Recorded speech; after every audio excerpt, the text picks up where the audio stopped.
Hello and welcome to the Courage Coalition. Today we have a repeat guest. I am so excited to bring back Erika Rothenberger. Erika is a powerhouse. She is a keynote speaker on Audacity, the author of You've Got This, Boss Mama, and the forthcoming Audacious expansion book coming out January 2026. She is also the founder of the Audacious Women's Summit that just debuted for the first time this last October. She is a business and personal development coach. She serves as the director of performance systems at Hinkles and McCoy, a national utility contractor. She truly is a woman of many, many hats. But most importantly, or what I will say more importantly to me is how she shows up when she shows up, the energy she brings to a room, the energy she brings to a conversation, but not just the energy, the authentic realness. And so when I reached out to guests that I've had on or guests that maybe I haven't had on before and said, these are the topics, this is what I want to start talking about in 2026, the conversations, the questions that we're not having enough of, Erika was like, bam, yeah, I'm in, and here's my topic. So, Erika, welcome, and thank you for being on again. Oh, I am so honored to be here again. This is so fabulous, and what a good way to just start with a bang in 2026. Yeah, absolutely. When I emailed you and said, this is where I want to go with 2026, do you have some conversations or some questions that you think we need to start having more of? What was the first thing that came to your mind outside of the topics, but just what was the first thing that came to your mind when someone says, what are those conversations we need to start having more of?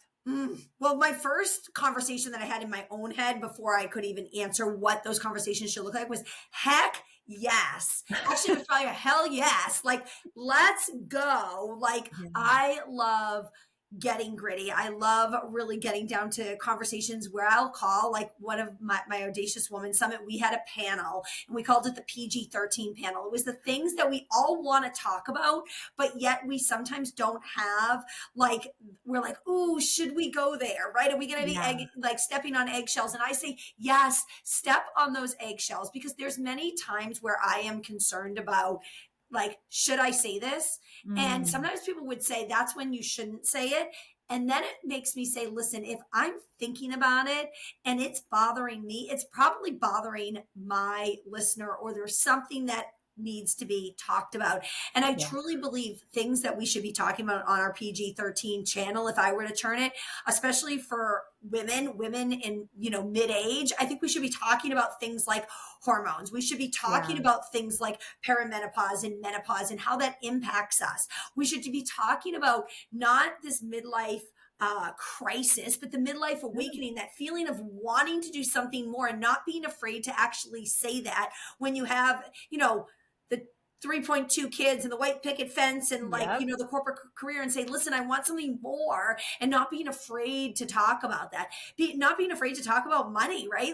Be like, listen, I want to make a lot of money to be able to serve and do other things. And I think sometimes we're like, ooh, does that sound like I'm being selfish or hoity-toity? And listen, money's just energy at the end of the day, right? Things like divorce and alcoholism and miscarriages and assaults and things that listen, we've been through. What are those punches we've all had in our life? To me, I talk a lot in my new book that's coming out and about, listen, my first chapter is called Punch or Pivot, and we've all had those punches in our life. What are those punches that we need to be talking about, that we need to stop hiding about and being like, wow, I'm not alone. Yeah. And also just the understanding that when we begin to have these conversations, we actually bring sight to the topic. We bring awareness. We bring, I've never thought of it that way. Or I had no idea that I was the only one. I am a research junkie sometimes when I get really deep into a topic. And right now it's all about perimenopause, as you brought up, because that is my life. And one of the things that recently was happening, and I just read about it from a brain neurologist, is nausea. Did you know that perimenopause and nausea go hand in hand? I did not know that. Newfound, but I'm glad you did the research for me. Yes. I'm like, why am I sick all the time. I feel nauseous. What the hell is happening? That's what I'm saying. And so I'm reading this book because it's bringing in all this brain stuff. And I'm like, huh, wouldn't that have been nice to have known a long time ago? Right. I didn't get that memo. Right. But here's the thing. This is what we get to do. And this is why we're going to start having these topics, is because we get to start sharing this information. We get to start having these conversations. So like every time I learn something about menopause or hormones, I am telling my daughter-in-laws and my daughters whether they want to hear it or not, because they're going to know, you know what? I got told that. I actually knew that was coming. Yes, yes, yes. And Yes. not be afraid to talk about that and be like, hey, listen, me too, right? Yes, me too. Me Yes. too. So we're going to talk about some really dark, I'm going to say dark stuff, because I think for a lot of listeners, they're going to be like, oh, no. I don't want to talk about that. But again, when we begin to have the conversations, especially when we have these conversations with women that have begun to do the work or doing the work or on the tail end of the work, we get to see a different side. We get to see a different view and not just the dark part of it. And so I think that these two topics that we're going to start with are going to be really, really hard for some people to hear maybe or walk through because you're still in it. Or you're going to be like, shoot, didn't think about it that way. Mm-hmm. Right? Yeah.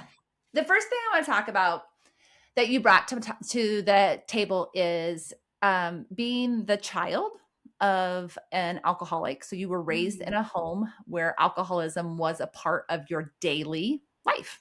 Yeah.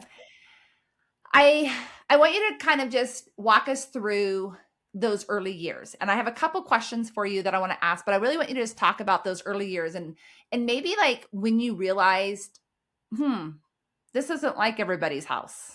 Yeah, great. And you know what's crazy is how many listeners on this right now who it was like their house and they're recognizing, wow, that was me too, right? Like going back to that message.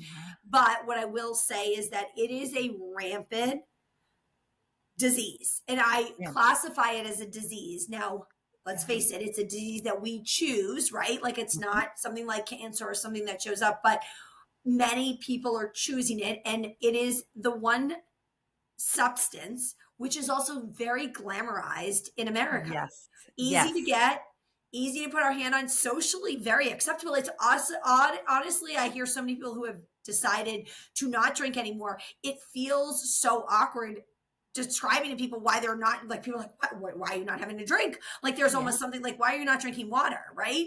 Agreed. Why is there something wrong? And so, I got brought up in a very, middle class, household. Dad, had the nice car and, had the VP position. And like, what I didn't realize is that he was a functioning alcoholic basically my entire life. Right.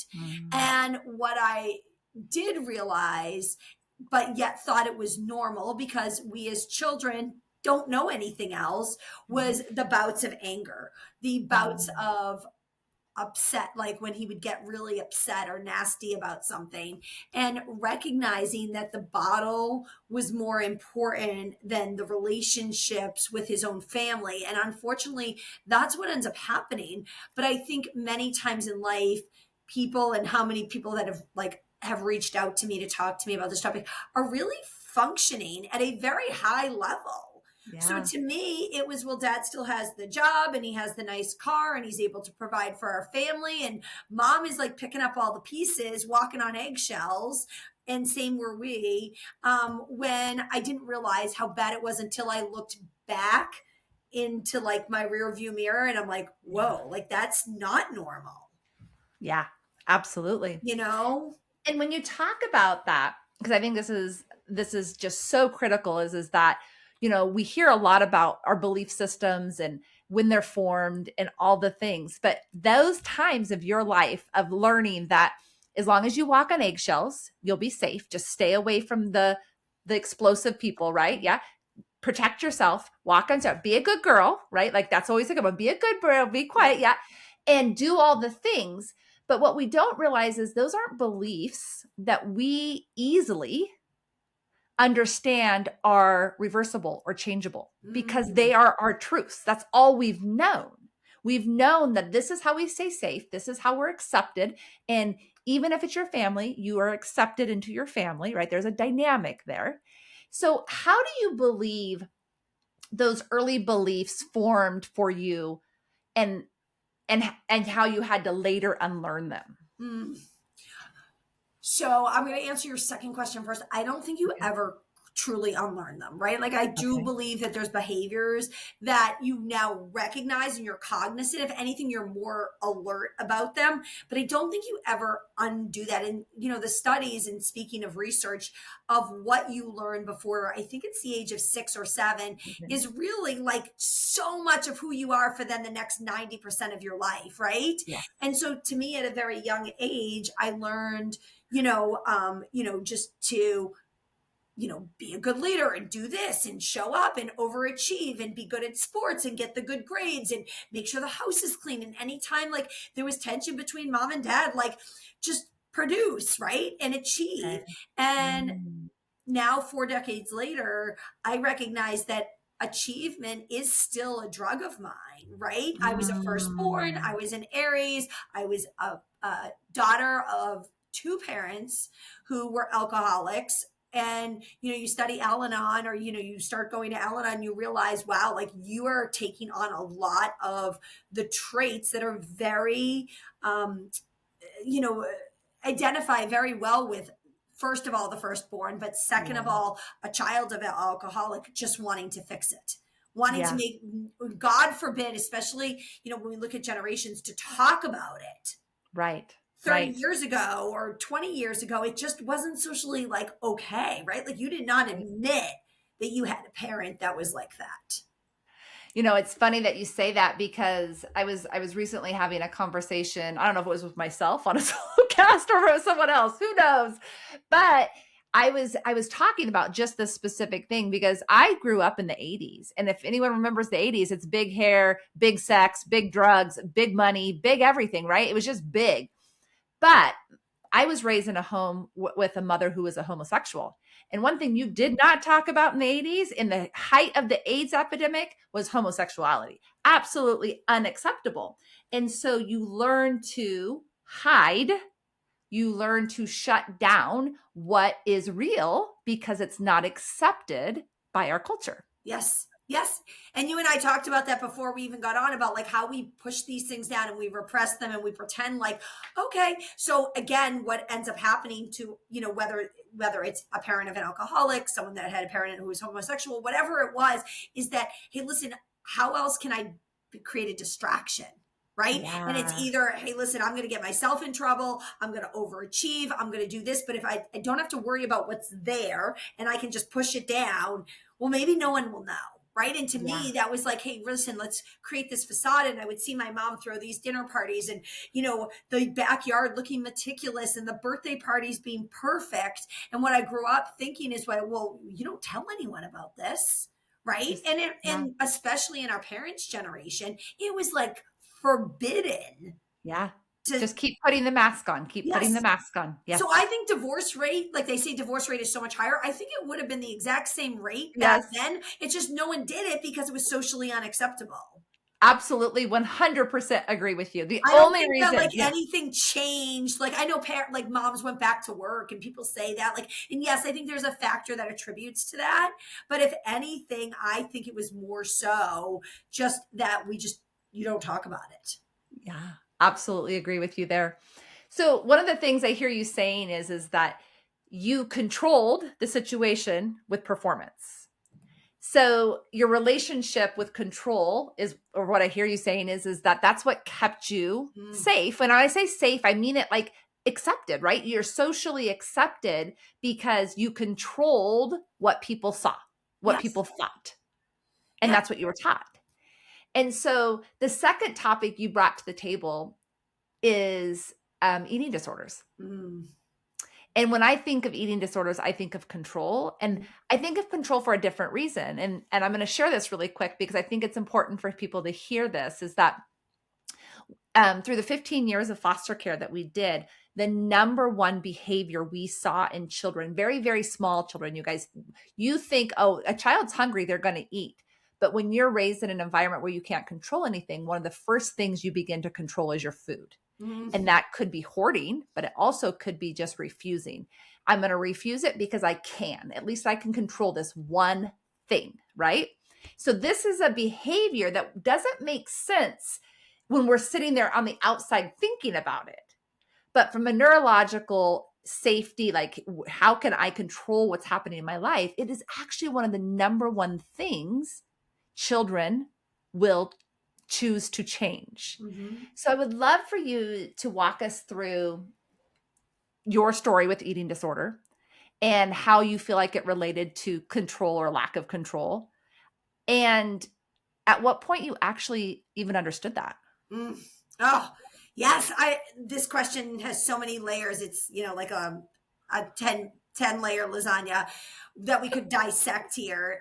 No pun on food or, play on food there. But what I'll recognize is, I think, going back to anyone that is dealt with things that feel out of control, especially when as a child, when you can't control certain things, you can't control the alcohol going on, you can't control what your parents are doing, but you can control yourself. I do feel that this is exactly where it stemmed from. Now I will preface it that I grew up with a mom who has always had an eating disorder. I am not here to cast blame. I am not here to say because of that, like that was directly correlated, but let's face it, we are a creature of our surroundings, right? Yeah. Why do you see generations having very similar cycles of, abuse or alcoholism or overworking or whatever? You're brought up, you are a product of your environment in a lot of ways. And yes, you can change it.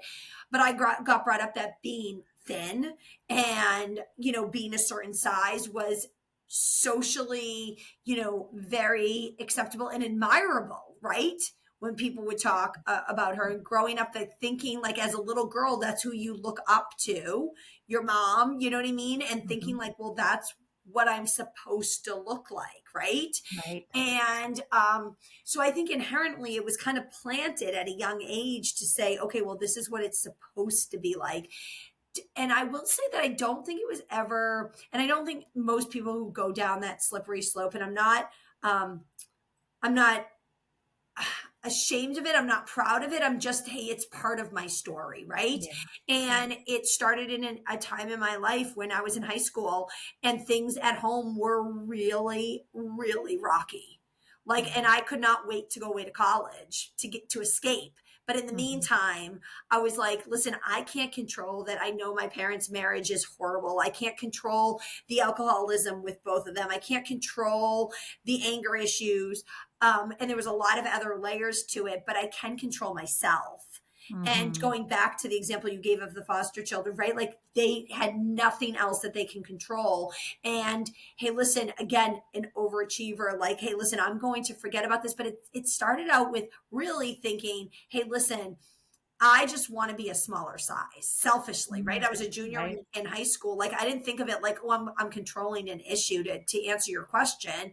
And what I realized is it was something that would distract me from all the other things that were going on. We talked about that repression, right? Like we'll push everything else aside, put it under the carpet, push it down. And for me, what I was doing that whole time is wanting to forget about the reality that was within the four walls of my home. And hey, listen, if I could control myself. And then it honestly became like a thing where I think it's at a point in your life, like a vulnerable time as a girl in high school, like you want attention. Right. And it gave me a certain layer of attention. Right. And then I went away to college and it got really bad because no one was watching me. Right. Yeah. No one was telling me not to do this or how to eat or that I couldn't go to the gym for 4 hours a day and eat a bowl of iceberg lettuce. And no one was telling me that it wasn't socially acceptable. Like, you know what I mean? They were all just saying, oh, wow, like you look great. Right.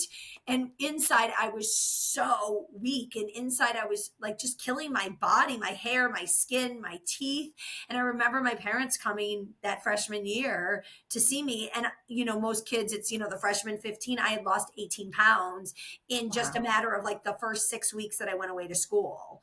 And what I recognized is, being hospitalized for it. My sister suffered with an eating disorder. It became like part of like who we were. It Right. wasn't until many years later when I was actually trying to like finally realize that I needed to really get a control of it, was recognizing that this was a control issue, Yeah. recognizing that that was coping for something else, just like an alcoholic, just like someone with an eating disorder, just like someone that's a overachiever, right? We're usually coping. Usually there's always an underlying, it's not just, hey, Yeah. listen, like it starts out innocent, but typically it's something else that you're trying to avoid. And I didn't realize that till much, much, much later. Everything you just said is right on, because we, going back to the alcoholism, we celebrate alcohol. It is the number one accepted drug Yeah. in our country, Yeah. right? But we also celebrate a size 4, Yes. right? We also, even though our culture has come so far in bringing back what a woman's body is supposed to look like, Mm-hmm. the fact of the matter is that there is so many beliefs still in place. Like you said, you really can't, you can tell yourself what's wrong with them. You can be alert as soon as that thought comes up. But a belief is a belief. And so we still have this thought process of, I'm not a size 4 or a size 6, then I am not good enough. I am not beautiful enough. I am not this enough. I am not that enough. And I think that, I think back to our parents' generation, and I know we're not that far away from age, but there's a gap still there. And they actually had a curvy woman. I think back to Marilyn Monroe, Jacqueline Kennedy. There was this beautiful hourglass figure Yes. that was celebrated. But when 100%. I go back to my childhood, my teen years, like I said, I was all about the 80s. It was the size 0. Mm. If you weren't a size 0 or a size 2, you were not beautiful, Yes. right? And I think And about look that. what I they was, used to do with women with corsets, even, yes, right? Like they'd break their ribs to yes. make them fit in, like, you know what I mean? Like, look at like throughout history. Yes. And we keep going in these staggering things. Like I said, it's like this, it's just the mountain. We go up and then we go down and we go up. Like you said, you go back all the way to the corsets. And then we actually accepted big breasts and wider hips. And then we went back to this string bean. And then we've gone back into a little bit of roundedness and natural woman figures. But it's just a matter of time before we go back to what is, I feel like, because it's a cycle. No matter what we're talking about, it's a cycle, whether you're talking about clothes or body figures or whatever it is. So my question here is how do this is a cycle, this is a generational cycle. This is something that is creating a trend. How do you, now that you're aware of what is happening, break that cycle for your daughter? Exactly. Exactly. Yeah. And I do believe that, it took me a long, long time. And just like anyone that's ever had an addiction, right? Like, that you're never fully recovered from it, right? You learn to cope with it, you learn to deal with it. But what I recognized is I needed to break that generational curse. I needed to say, listen, Yeah. how do I create it? My kids are still young, right? Like I see even like then now, like we say it for our daughters, but it can be just as bad for our sons. I never, and my son's in Oh, yeah. wrestling and he's sports and like, you about creating healthy ways of doing it, like showing them, having them be part of exercise, having them be part of healthy planning of food, nutrition, protein, like just talking about it and recognizing, and then also stopping the language, every once in a while, you hear the word like, well, they're fat or Yep. you know, we're all who we're intended to be, right? And like stop giving it this classification, right? And focus more on, they always say, even like especially with little girls, like stop focusing on your first adjective being beautiful or pretty Yes. and Or focus cute. on them being smart and focus Yeah. on them being sassy, like focus Yes. on them being bold, right? Like, and I'll say that to my daughter, I'm like, you're so sassy and bold. And Yes. it's not you're so pretty and beautiful, you're so cute. It's, hey, listen, let's focus on the things, the qualities about us versus the The facade, physical. Right. right? Like you Absolutely. can go by any shop and see like a pretty a pretty sign, but it's what's inside, you know what I mean? That you're actually like that where the treasure is going to be, and I, focusing more there than on that facade. yeah, absolutely. It's so funny when you talk about that because our language is so powerful in everything that we do, down to just how we describe our children. So, my kids are still very young, but I also have very Yeah, old. So they're yeah, very, yeah, big gap. But, one of the things that I really work so hard on, and it's hard for me because it's not how I was raised. So it's really hard for me to take away the language that I've always known. But I always try to say, because my two girls who are 14 and 17 are completely different body styles, right? There's completely different body styles. And what we talk about though is their strength. hmm And I don't mean to, like, in general, like, no, one of them has got the strongest legs. Like, she is so strong. She's a soccer player and a yeah, basketball player, and she is just strong. The other one has a very strong upper body, not strong legs at all, but she can buck hay like any boy in this town. my type of Right? gal, both of And them. so, yeah, we talk about that and highlight those things. We don't highlight the fact that one has to wear a knee brace just to play basketball, right? Because it's more that, and it's not, we're ignoring it. No, We're instilling in them the positive, because that's, remember, what they're going to remember as yes, they get older. yes, yes. Yes. And I think that's so good of you to focus on that. But I also don't think that we can take away that society No. still Yeah. glamorizes, just like we talked about alcohol before, they still glamorize the size 4. We Yep. still look at someone and we're like, oh, they must be so healthy, right? Where inside they could be starving themselves to be a size 4, when someone, who's the size 8 or 12 or 15, whatever it is, like they're actually 10 times more healthy because they're actually putting the right Yes. nutrients in their body and feeding themselves the right way. But we judge someone within 7 seconds of meeting them, right? Like Isn't that just disgusting though? I mean, I oh, that just know. makes me so mad. 7 seconds. You give someone 7 seconds and you've already judged them in so many 11 ways. impressions you make of them within 7 seconds. 11. And think about that. And we all do it. We Oh, all do it. yes. So And guilty. it's so bad. And I how love, many times, even as a woman who focuses on strength, who focuses on wellness, like I know you well enough, yeah. but you still see someone who looks like that supermodel and you're like, oh damn, why Yes. don't I look like, you know what I mean? Why can't Like, I get back to that size 6? yes. Why Oh, does she have a six absolutely. pack, right? Yeah. Like,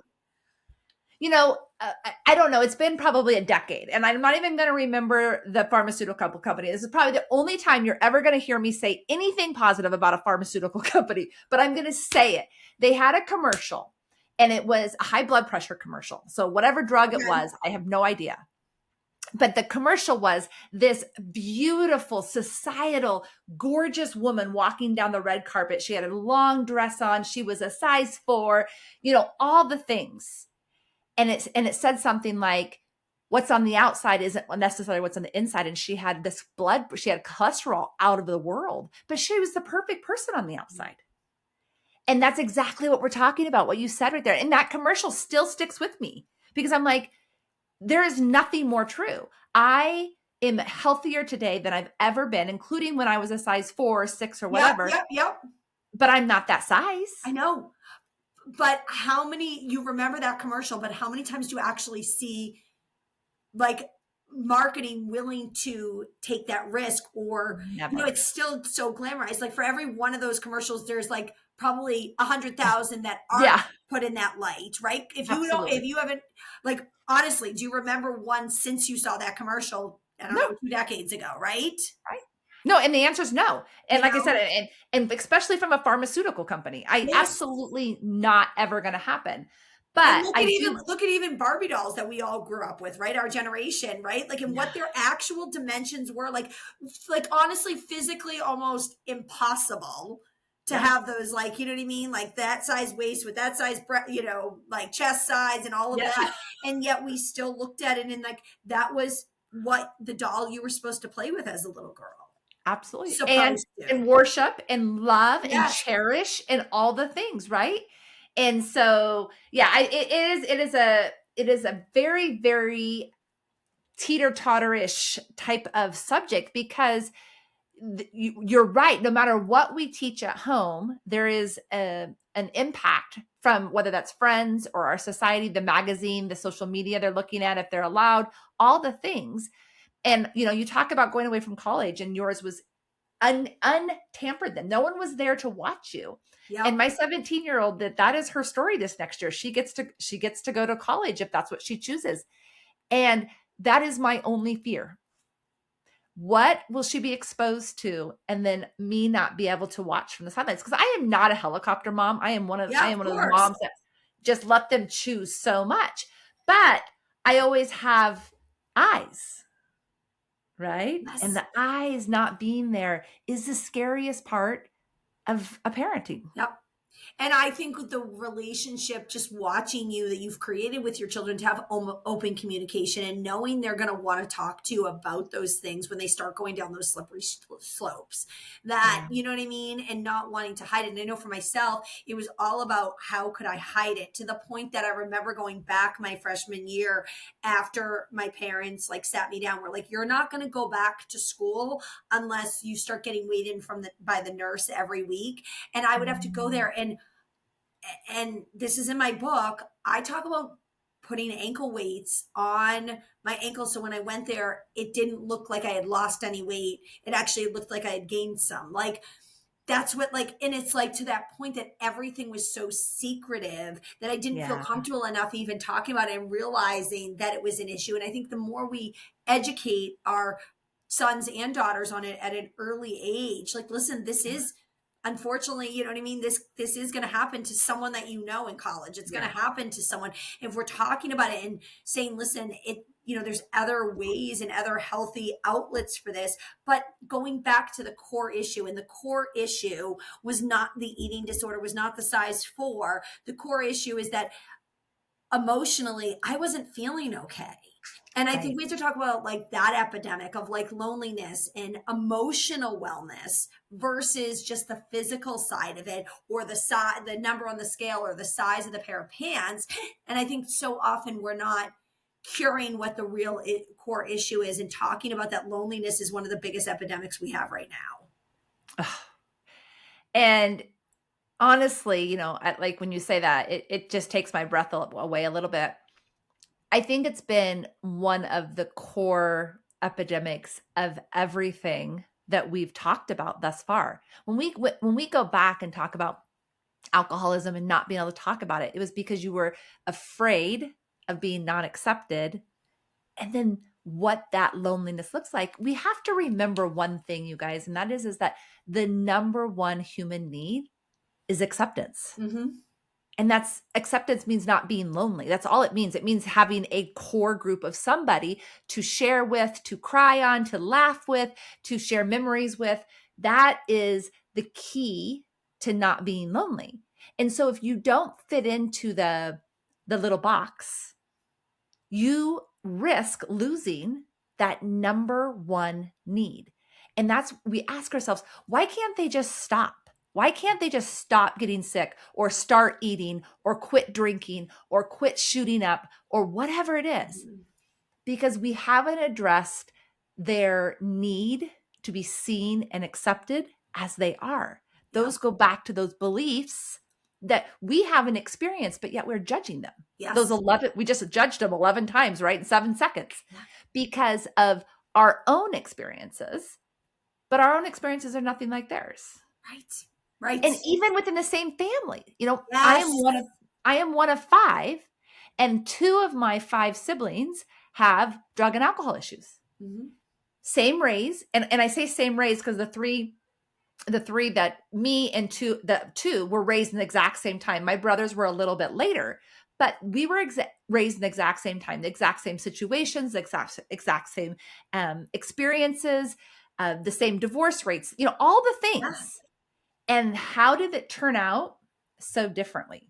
And the answer is because even though it was the exact same situation, it was not the exact same experience.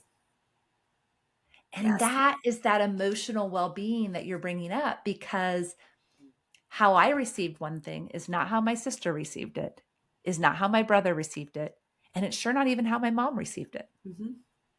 And even think about it like now, like I don't know about you, but like even like when like the kids like go and have like their well visits, or you go and have like your annual, and they'll ask you, have you felt depressed? Have you this? Like, and let's face it, there's a lot of people that aren't going to answer that honestly, but like we were never asked that question as kids. Right? Never. Like what of the happy face versus the sad face? Like, how are your emotions feeling today? How are you dealing with emotions, right? When you're angry, how are we dealing with it? And in the past, it was, well, we can't show people the anger, so we got to find a vice to be able to deal with this, right? Right.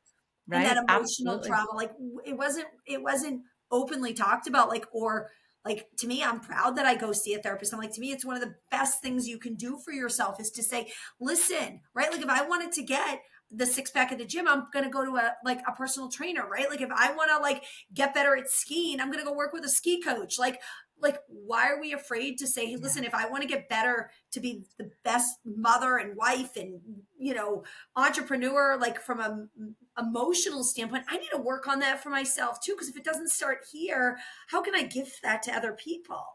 Absolutely. Absolutely. So I think that this is a perfect segue for the third topic, Mm-hmm. because, you know, if you follow Erika at all, if you went and followed her after the last podcast, you know that she was the victim of a vicious attack. And one of the things that you brought up to me is a lot of people ask you, how did you seem to get through that so fast? Mm-hmm. And so I'd love for you just to go back and just, summarize for anyone that's maybe listening for the first time what happened. And then let's talk about why you believe you were able to move through that a lot faster. Because I want to bring up at the end of the conversation what you've been able to do with that since it happened. Love it. Love it. Thank you. And, for any of you who haven't listened to the other episode, definitely go back and listen. I love this podcast. But what I will say is that, 3.5 years ago, I was brutally assaulted by a man that I didn't know, a complete stranger. What I didn't recognize is that this man had been in prison for, over 12 years, escaped or, got out prematurely after assaulting 5 prison guards. The night before my attack, assaulted 4 women, raped a woman the morning of, and then I was his 6th victim within a 12-hour period.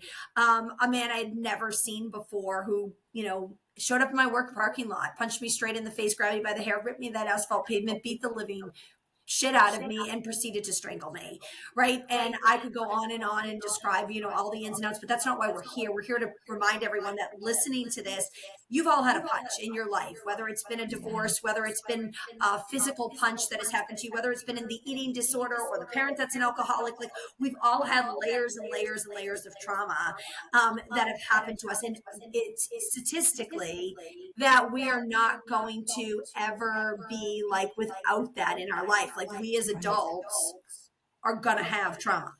Yeah. What I will say is what I didn't recognize is that it was the years and years and many of the incidents that we talked about before, right? Like growing up with, the Barbie doll sized mom, and growing up with the dad who was a, functioning, high producing alcoholic, or growing up with, the white picket fence, but inside like everything was crumbling. Growing up where you didn't talk about your feelings is for so long.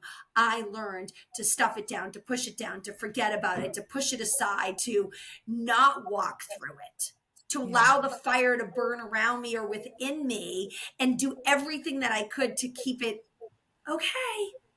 And everything was going to be okay. Everything's fine, right? Like when my girlfriends say that to me now, like I'm fine, I'm like, no, you're not. What's going on, right? Like we're not fine. We're never just fine. And for so long, I think that I learned to function like, oh, it's just fine. Everything's okay, right? And if it looks okay from the outside, then God forbid if anyone knows what's going on the inside.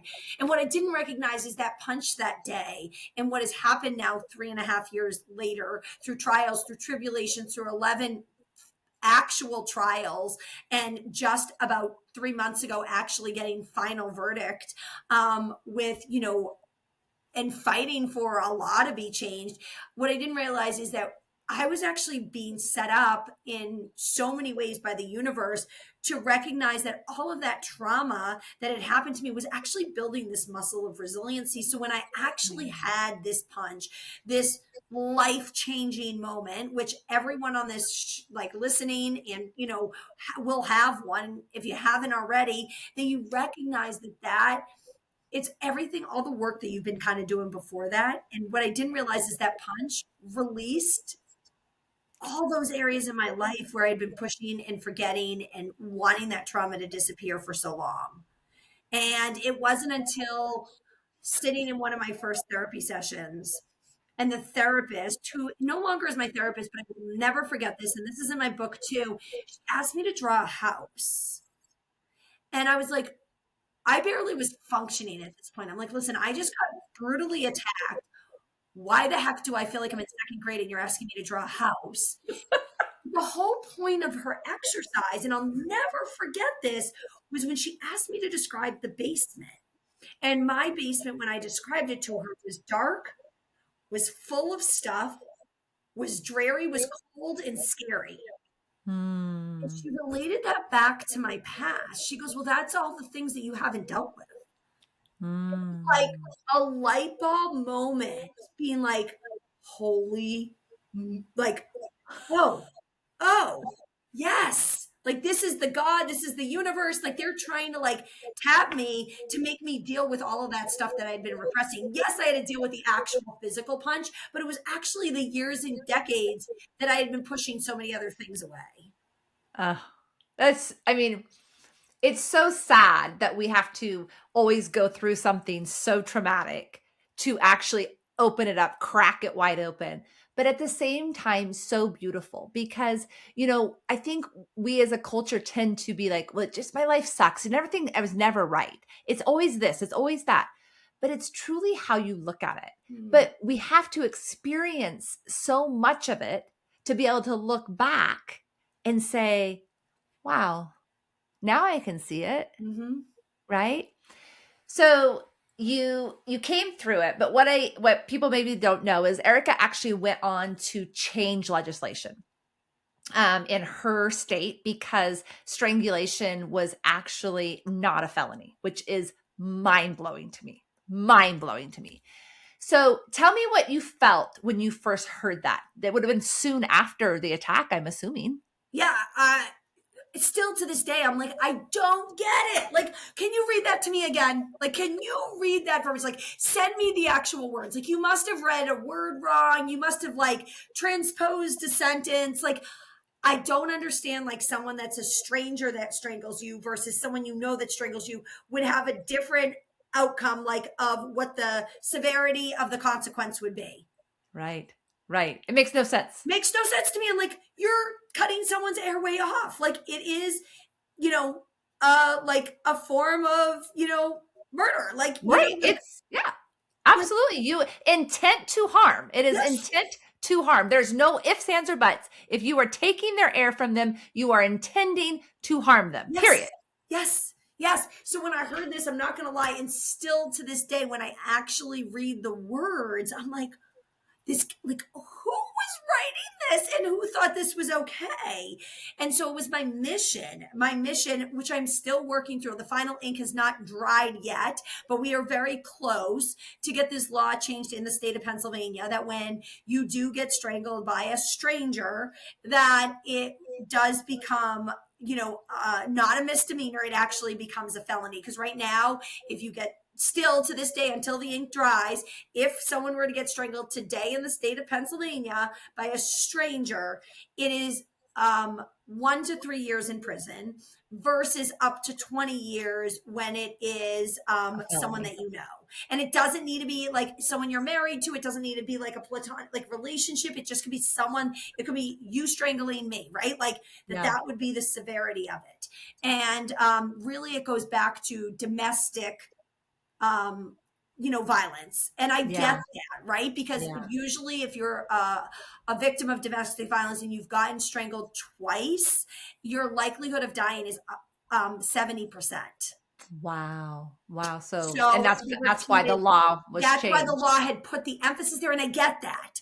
But Yeah. to me, it shouldn't change the law. So my mission, not that it was going to change my outcome, my mission was, if this ever were to happen to a man, a woman, a child, anyone again, with by a stranger, that they don't have to go through 11 trials to get the sentencing that I was able to achieve, and really only able to achieve because of the other victims the night before and the sexual assault that morning of. Wow. Wow. But you know what? I think this is a valid, just there's two things. One, I know people that listen to the podcast a lot hear me say you can't out legislate human. And this is a perfect example of that. We try to out legislate what it means to have a human experience. And we don't have exceptions to the law. The law is the law is the law. And that makes no sense because no two experiences are the same. But it also goes into the fact that is that, you hear people say it all the time. And maybe, someone listening is like, I'm so tired of hearing that. But this is a perfect example. Your pain is your purpose. You Mm-hmm. had to go through this in order to actually do what God intended for you to do. And that was to use your audacious personality, your bold personality, and say, no. And I want to say a really bad word right now. I won't, but no, this is not going to happen again. This is not going to be the way it is. Not today, not tomorrow. This needs to change. But you had to go through that because you would have never even knew the law existed Right. to change it if you hadn't experienced it. Right. Yeah, it wasn't one of those laws that I was looking up, like, 6 months prior, being like, I wonder if, right? Like, and unfortunately, when that pain happens and then you see people making good out of it, I just remembered so many people who have started nonprofits because of things, because of the pain that they've been through, because they've lost a loved one, the races that they've started, the mission that Yeah. they've been behind. And I was like, this was part of my mission. Part of the reason God put me on this earth was to say, listen, you need to go and do so. I did not intend for you to play small. We have a 1 in 400 trillion chance of being on this earth. And I put you here with a purpose to go and change this. And if it changes one life or 100 lives or 100,000 lives, like, Doesn't let it matter. be, right? Yeah. But I think it's also, to your point, the symbolism is that, like, we get to decide to be a victim, to be a survivor, which would have been fine, right? Like, okay, it happened to me. I'm going to get through this and I'm going to close that chapter, or decide to really thrive and say, I am not okay in the middle of the seesaw. I'm going to go to the other end and I am going to actually create the movement and the change that can impact someone else's life. And that's been such a big part of my healing, to be like, Yes. wow, like knowing I get to do something because of what happened to me that ultimately is going to change someone else's life. Absolutely. And I think that is the gift, that is the power when we step boldly into the unknown, is actually what it gives you. Like you're there to give to other people, but what we realize is a lot of times those containers that we create or those movements that we create are as just as much to help you as they are the people that you are supporting and holding dear. Yes. And I almost will go as far and to be very valid and honestly, to help me more heal than like even the other side of it initially. And that's okay. It's not selfish. Because No. like at the end of the day, you see it come full purpose. Like, where do you see like executives like who have like gone through the ranks and climbed up? At the end of the day, they want to leave a legacy. They want to like, and that to me is part of like where I want to be at the end of the day. Like, I want to be like, wow, she made a difference in my life because she was willing to do that. And it's okay to have it be a little bit of selfishness at first and to feel like, okay, it's going to make me feel better too. Like, it's not. It's like, to me, it's selfish not to want to do something and want to make that change for someone.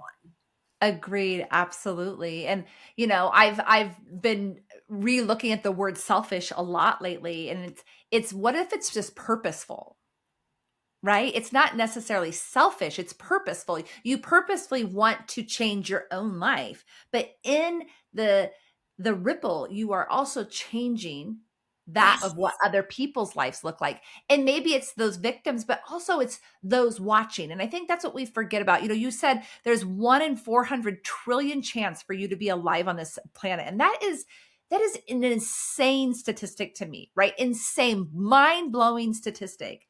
You're here. You have this very little chance of that sperm and that egg matching, and it matched, and you're here. And now you have this one beautiful life, and it's not perfect. It's not easy, because God never said it would be easy. He just said he would be here for you, and he would give you this one life. He didn't say it would be easy. And yet we choose to live, like you said, in that victim. And what I say, instead of, I like to say victor, like, because that to me, that's what it's about. Like, I am not going to be a victim. I'm going to be a victor. I am going to experience the stuff. Absolutely 100%. But I am not going to allow it to define who I become or the legacy in which I live. Yes, absolutely. Like 100%. We get to make that decision. And like, again, I don't think we were ever intended here to play small. Like, I think we need to decide. And so if you're listening to this right now and you're like, yeah, I know we talked about this at the beginning of the podcast. Like, I know I'm destined for more. It's okay to feel that way, because you are. You are. Absolutely. So Erika, as we wrap this up, if someone's listening, and it doesn't matter what really connected to them, I'd like you to think back in your journey throughout your whole life. Honestly, if this has been a part of your whole life, what is one thing? Maybe it's a motto, maybe it's a quote, maybe it's a feeling, maybe it's an action, something you do that really gets you outside of our head. Because if you're listening, you're thinking, well, of course she can talk like this. She's on the other side. She doesn't remember what it's like. There's always a new thing. You can't believe that Erika, the first time she picked up a pen and said, I'm going to write a book, she didn't have every imposter syndrome running through her head at that moment. Right? And I still have imposter syndrome, being like, oh, it's going to actually be published and it's going out to the world. Like, is this even worthy yet? Right? Like, I still feel that way, and I'm human just like you. Yeah. So what is one little tidbit of information, like if talking to the younger Erika, you wish you would have done more of, or you were given by someone you knew? It's something, a practical tip that I actually have in this book. And it's called the Audacious Badass List. And it's deciding to keep a list of all of the audacious things that you've already done. Because what will hold us up so many times is the fear, or what if, or the this. And when I go back and I look at that list in my phone, when I'm starting to feel like, oh, could I do that? I look back, I'm like, wait, I delivered 2 9-pound babies. I ran a marathon. I've written 2 books. You know what I mean? Like, start to remind yourself and be like, damn, wait, was this me? Right? Yeah. And it honestly will just change your state of your energy, and like all like the dopamine hits that you get just by reading that list and reminding you, like, yeah, heck yeah, I can do this, right? And I truly believe it needs to be a list that's not a finite list. We continue to add to it. And it can be small things, it can be big things, it could be this, it could be that, but self-doubt will creep in. It will always win, right? If we allow it. And it will stop 99% of us in our tracks from writing the book, from running the marathon, from starting the podcast, from all of the things, right? From doing that thing that you're destined to do, that big thing we talked about, because of all of the ancillary things. But when we remind ourselves and we start changing the mindset, we start attracting the abundance, we start remembering what we will do. I wish I had done that earlier in my life, because I think about the amount of time that it may have taken me. Maybe I would have had my 3rd book right now if I didn't use that as self-doubt. And I reminded myself, like, listen, she wrote a book and he wrote a book, and if he can do it, damn, I'll figure this out. And everything is figure outable. I tell my 12-year-old this. Everything is figure outable. I mean, with ChatGPT nowadays, like, you can just figure just anything out. Like, figure it out. Don't use that as an excuse. Absolutely. I love that. You call it your audacious badass list. And I think it's funny because I love your name way better, but I always tell clients you need to collect your evidence. Yes. Right? Because that's what it is. Exact same thing. We're collecting what we've already done. And I want to just challenge you, because Erika named off like 5 things as an adult, but I want you to think back to your childhood. I think back, and I walked over to our community college, and I got up on a stage and tried out for a community-wide play. I had never been on a stage in my life. It was a very dark time in my life. So I found something that was safe, right? And I tried out and I got the part of Jiminy Cricket as a fifth grader, right? That's collecting. That's courage, right? It was courage that I could go back and see that I've actually had it my whole life. It just looks different at different parts in my life. And I love that you bring up the play, because I ended up landing the lead role as Cheaper of the Dozen, the mom in the movie, in the story of our high school musical. And I never been like, I shouldn't say musical. It was a play. I have no musical talent. I don't even know why I threw that in. I made myself sound way more audacious than I am. But I landed that role. And I remember like thinking back to that era, like of my life at age 15, I was so proud of that. Yes. And you know what I mean? But I'd never done that. I didn't know what stage right and up and down was, and how I was going to create a set. And right. So if it's not on your list, Erika, you better add it to your list right now. Amen. Let's go. I better put that up. I forgot about that. I actually think that's in my book. I forget if I actually put that in there. I forget what chapter, but. So as we're recording this, we're not quite to January. When this releases, though, Erika's book will be out. So Erika, tell us about your book and tell us where everyone can find it. Well, and I want to say this. So when we first talked about the book, we did talk about January, and I actually moved the date to February 22nd for a couple different reasons. One, I want to remind everyone that like, just because you have a deadline does not always mean that deadline has to be that date. You're allowed to move it and shift it. And for me, it felt too early in the year. Like I didn't feel like 100% like it was the right time. And 22 is my favorite number. My book ends on chapter 22. The last page of the actual before the bibliography is 222. I have 22 on my wrist. If you read chapter 22, you'll recognize why energetically 22 and 222 are my numbers. And you'll find out actually a couple other things about 22. So hint, hint, hint. So it's actually coming out on 222. Okay, awesome. I love that. So it's coming out on February 22nd for a very real reason. And I truly believe it was the universe telling me that that was the right time to have it be released. And I cannot wait. It's already on pre-sale on Amazon. You can go grab a copy. All of your major distributors, Barnes & Noble, Books A Million, Walmart, you can get it. And I'm so excited because I'm actually bringing this book to a lot of audiences, especially during the month of, I also thought it was very strategic. So the first week of March is Women in Construction Week. And for women, there's a hard hat. I'm doing a lot of keynotes that week and bringing the book there. It comes with a free downloadable journal because I truly believe it's the action that happens after we read that chapter. And we're like, yes, we got to go write the audacious badass list. And then we don't do it. Right? It's actually making the action happen. And then secondly, Women History Month is the entire month of March. And I truly believe there's so many audacious women who need to be unlocked, who need to be given that light and that, reminder that they can go do that big badass thing and really how to unlock that. So I'm really, really excited. So grab your copy. I also have a launch team that if you want to be part of, I'd love to have you part of it. It's pretty simple. It's buy a book, join a virtual launch party, and I'll write a review, but you get to be part of this awesome community. So if you're interested, we can throw that in the show notes too. Absolutely. You'll send me that and I'll put a link to the book in the show notes, you guys. It's going to be a great book. Mine's already pre-ordered, so I can't wait till it comes out.